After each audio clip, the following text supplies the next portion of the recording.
Hello guys, welcome back to my another new video.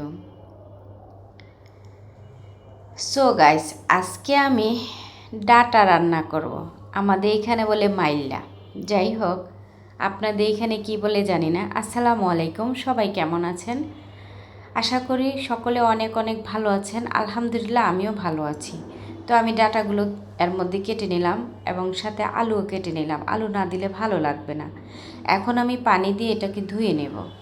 তো আমি এর মধ্যে পাতিলে আবার এটাকে রেখে ধুয়ে লবণ, হলুদ, মরিচ দিয়ে দিলাম, পানি দিয়ে একটু সিদ্ধ বসাই দিলাম। তো খুব সহজে কিন্তু এই রেসিপিটা হয়ে যাবে। আপনারা একবার ট্রাই করে দেখবেন, আশা করি ভালো লাগবে। তো এখন এটার মধ্যে আমি একটু ধনিয়া পাতা দিয়ে দিছি আর কাঁচা লঙ্কা দিয়ে দিছি। তো আমার রান্নাটা কিন্তু হয়ে গেছে। তো আপনারা একবার খেয়ে দেখবেন, খুব ভালো লাগবে। অতি সহজে রান্না, তেল ছাড়া নিরামিষ। যদি আমার ভিডিওটি আপনাদের ভালো লেগে থাকে তাহলে অবশ্যই আমার চ্যানেলটির মধ্যে সাবস্ক্রাইব করে দিবেন। আর ভালো থাকেন, সুস্থ থাকেন। আর আসসালামু আলাইকুম।